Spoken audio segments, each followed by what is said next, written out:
હવે ઘણા ક્લાયન્ટ મને એમ પૂછે છે કે મારે કોઈ વકીલ નથી રાખવા, હું મારો કેસ જાતે લડી શકું છું?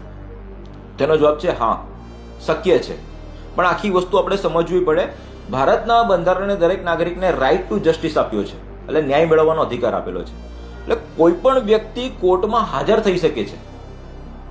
હાજર થવું ને પ્રેક્ટિસ થવું બંને અલગ અલગ વસ્તુ છે, આપણે સમજીશું. કોઈ પણ વ્યક્તિ કોર્ટમાં હાજર થઈ શકે છે, પોતાના કેસમાં સ્ટેટમેન્ટ આપી શકે કે બીજાના કેસમાં સ્ટેટમેન્ટ આપી શકે છે ને પોતાનો પક્ષ રજૂ કરી શકે છે. પણ અહીંયા એક વાત મહત્વની છે, તે સમજવાની બહુ જરૂરી છે. રાઇટ ટુ અપિયર એટલે ઉપસ્થિત થવાનું ને રાઇટ ટુ પ્રેક્ટિસ, આ બંને વસ્તુ અલગ અલગ છે.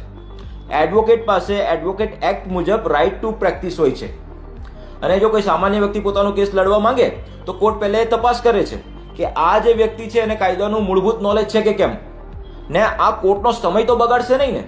આ બધી વસ્તુ તપાસશે, પછી જ એમને પરવાનગી આપવામાં આવશે. અને કોર્ટ પહેલા એક ચાન્સ આપશે કે ભાઈ જો કોર્ટને સંતોષ લાગે કે આ વ્યક્તિ પોતાના કેસમાં અપિયર થવાની સક્ષમ છે તો એને મંજૂરી મળી શકે છે. પણ કોઈ વ્યક્તિ એવું લાગે કે ભાઈ કાયદો સમજી નથી શકતો, તો કોર્ટ શું કરે છે કે સરકાર દ્વારા ફ્રીમાં એક વકીલ ઉપલબ્ધ કરાવી દેવામાં આવતું હોય છે કે ભાઈ તમે અમે વકીલ નિયુક્ત કરી દઈએ છીએ, એ તમારો કેસ લડશે.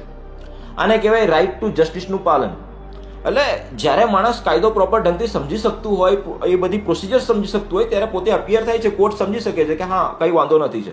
પણ એમને આ બધું કાયદાનું નોલેજ નહીં હોય તો કોર્ટ દ્વારા એમને એક વકીલ નિયુક્ત કરી દેવામાં આવતી હોય છે. એટલે ગમે ત્યારે પણ તમે એ સમજવાનું છે કે મારે રાઇટ ટુ અપિયર ને રાઇટ ટુ પ્રેક્ટિસ બંને અલગ અલગ વસ્તુ છે. વકીલો પ્રેક્ટિસ કરી શકે છે ને આખા ભારત દેશમાં જે પણ નાગરિક છે એ પોતે અપિયર થઈ શકે છે કોઈ પણ કેસમાં. એટલે આ બંને વસ્તુ સમજીને આગળ વધવું જોઈએ.